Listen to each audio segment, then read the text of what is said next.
Ted, when we think about silver demand and where things went last year and what we're looking towards for this year, it's sort of easy to say, I guess, that silver demand will rise in 2026 to 2022 highs, all-time highs.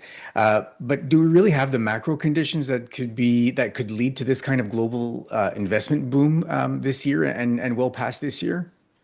Yeah, Peter, personally, I think we do. I would say, though, as I say in the Gold Trust report, that we're going to see some consolidation before acceleration for silver in 2026.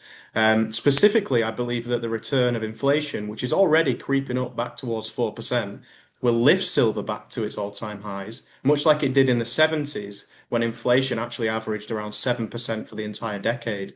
The difference today, of course, is that the Fed doesn't have the same capacity to raise rates as it did in the 70s, which means that inflation today will likely be a whole lot more untamed.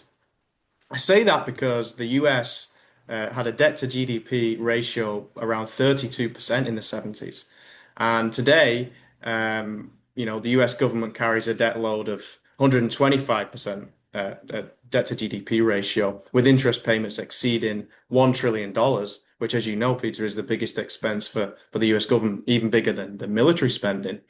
So for these reasons, I actually joke in the In Gold We Trust report that, if Paul Volcker held a bazooka in the 1980s, Kevin Walsh today is clutching a water pistol. And I say that again because the Fed cannot afford to raise rates materially, as it did in the late 70s, early 80s, as doing so would inflict a real serious amount of pain on the U.S. government, the balance sheet of the U.S. government, which is already extremely fragile. Um, the US is, Paul Volcker actually had the license back in 1980 to raise rates to 20%. But I think doing so today would be almost suicidal for the US government if the Fed did that. Um, so what that means for silver is negative real rates, in my opinion, or at least declining real rates, whereby inflation rises and at least interest rates aren't hiked.